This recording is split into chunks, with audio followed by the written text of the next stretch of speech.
scenario, but not in the plot. You see a Reichstag fire. Here's what I see. Sergei Kirov gets assassinated, and suddenly gun activists, Second Amendment activists, gun owners are the enemy. I see it. Wait, who's Sergei Kirov? Sergei Kirov was supposedly Stalin's right-hand man. He was the party boss of the Leningrad Soviet, and he was assassinated at his party headquarters in Leningrad, and that's what kicked off the Great Purge. And there's every reason... Oh, in other words, they did it themselves and then blamed it on the internal enemy. Exactly. You mean like the man in the swastika this week who turned out was an Obama plant?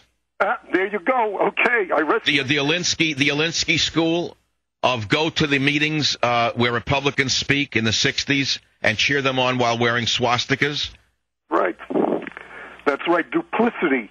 Okay, question. So, Jack, you seem to be a man who's, earthy and knows what he's talking about. Can they be stopped? When you have men like Pat Caddell, a Democrat strategist, saying that they're dangerous, don't trust the government, do you think that maybe they can be stopped in time? I'm very doubtful, because they control the most powerful military in the world. They control the technology that's used by local and state police and law enforcement. They control the media, and they're tightening the noose around free speech. It's going to be very difficult. You would need something like what happened in Poland and in Eastern Europe, where people simply don't go to work, close up the shops, and bring everything to a halt. You're talking about a general strike in order to stop the government? Yeah, that's the only way. Yeah, but that can't happen because the unions did that in Poland. The unions are in Obama's back pocket here. The unions are bureaucracies. I know a little something about them, and I can tell you they're bureaucracies, and oftentimes there's a disconnect between the bureaucrats, the labor bureaucrats, and the rank and file.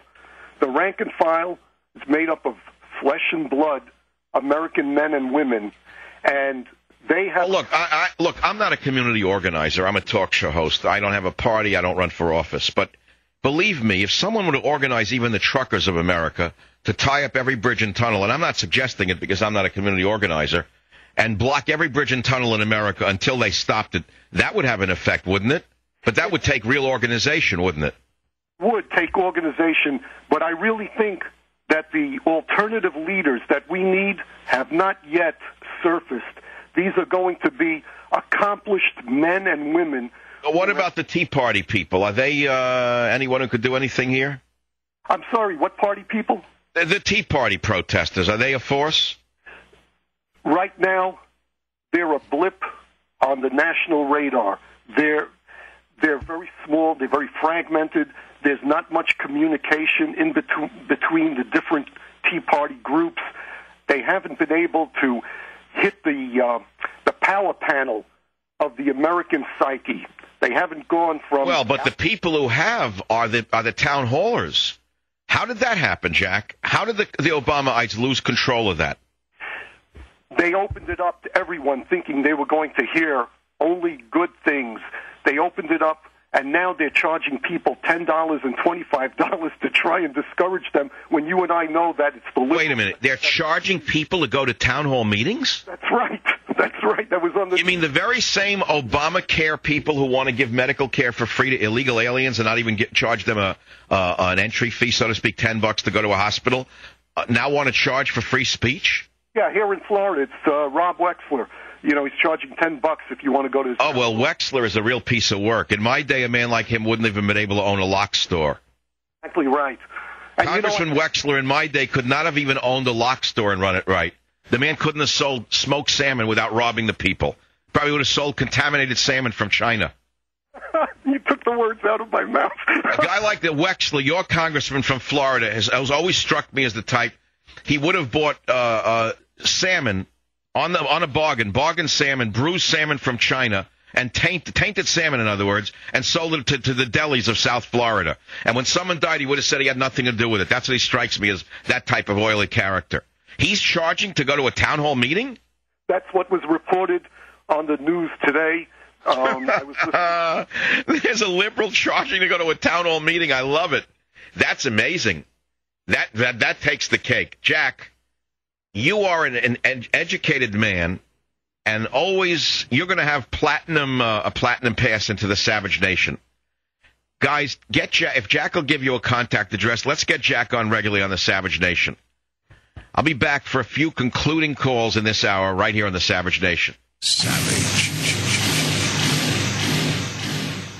The fusion of entertainment and enlightenment. I'm Glenn Beck, weekdays, noon to 3 on Talk 910 KNEW. Red, white, and blue. And when the band plays hail to the chief. All right, here we are. Congressman says socialist elite looking for excuse to declare martial law. So don't think that I came up with this on my own. There's a congressman from Georgia who says this is a stinking rotten fish, and they don't want you to smell it. And he said the socialists running America are looking for an excuse to declare martial law.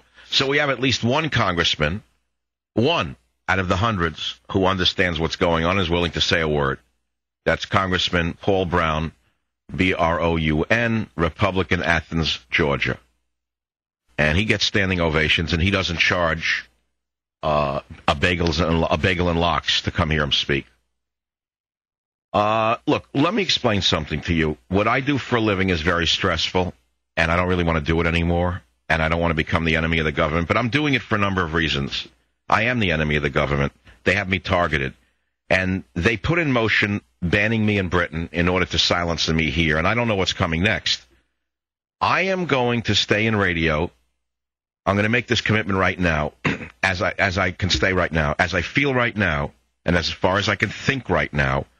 I will leave radio soon after being taken off the ban list. I will leave radio. Now, you may say, well, that's a plus and a minus for you. Many of you would say, well, I hope you don't get off the list because I don't want you to leave radio. I've done my work. I put in 15 years. I've written the bestsellers. Banned in Britain will be out in the next month for you to buy. My biography will be out next year from Ellis.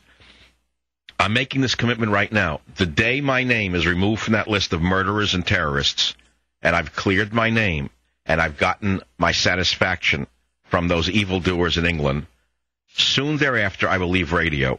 You will not hear from me again. I will disappear. I will be like Johnny Carson with the white hat, hopefully with a number of years left to enjoy whatever's left of the Suns for me, and however summers are left, and that'll be it. I'm going to leave. You'll never hear from me again. I have no desire to enter politics. I have no desire to continue this struggle against this evil that has arisen in America.